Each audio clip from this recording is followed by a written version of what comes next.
thinking ahead before getting behind. What in the world does that mean when it comes to sales? Think about it, guys. Take a minute, pause this video, and write down the most common objections that you're hearing at the end of your sales presentation. And now let's move that to the front of your sales presentation and go ahead and answer most of those, get them knocked out of the way, and then now we'll be thinking ahead, before we get behind.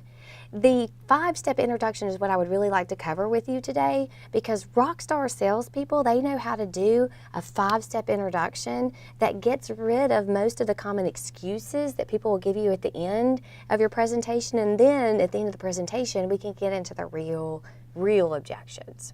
So the very first step in a 5-step introduction is to build rapport by using names. Build rapport by using names. Building rapport by talking about the weather, your favorite sport, those things are all fun, but people want to do business with you because they like and they trust you. And they're going to trust you because other people have trusted you. So if you can give them a names list, or you can discuss people that you both have know in common that are clients of yours, that's the quickest way to build rapport. Then the second step is to ask them about their current situation. If you think of it like a C, what is your current situation? Are you currently working with another provider? What kind of products are you currently buying in this area? Have you currently been researching this kind of thing? What's their current situation? And then the next part, we're still in step number 2, is L for like.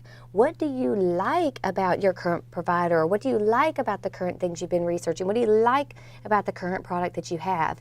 And take notes. Some people ask me, oh, does that make people nervous if you take notes? I'm like, no, it makes them feel special. Take notes on what they like, because these are their hot buttons, guys. They're saying, here's how to sell me.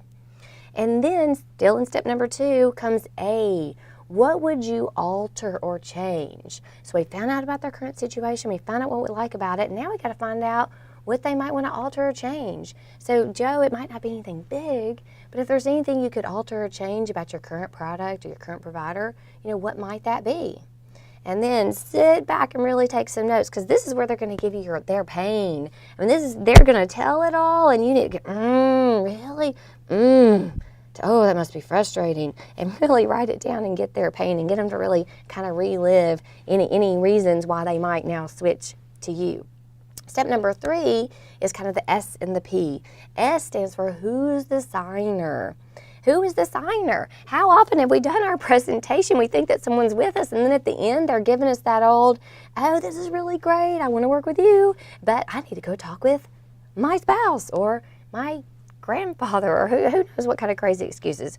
So I like to word who's the signer by saying, Joe, I don't want to step on anybody's toes, but if you were to make a decision in this area, is there anyone else who would want to be included in this decision-making process? And if they say yes, then buddy, you better close up your book and see when y'all can all get together. And if they say no, I'm the only person, then you can proceed to your presentation. And then we have the P. We're still in step number 3 is the P. Paint the picture. Our clients think in pictures, so we need to paint that.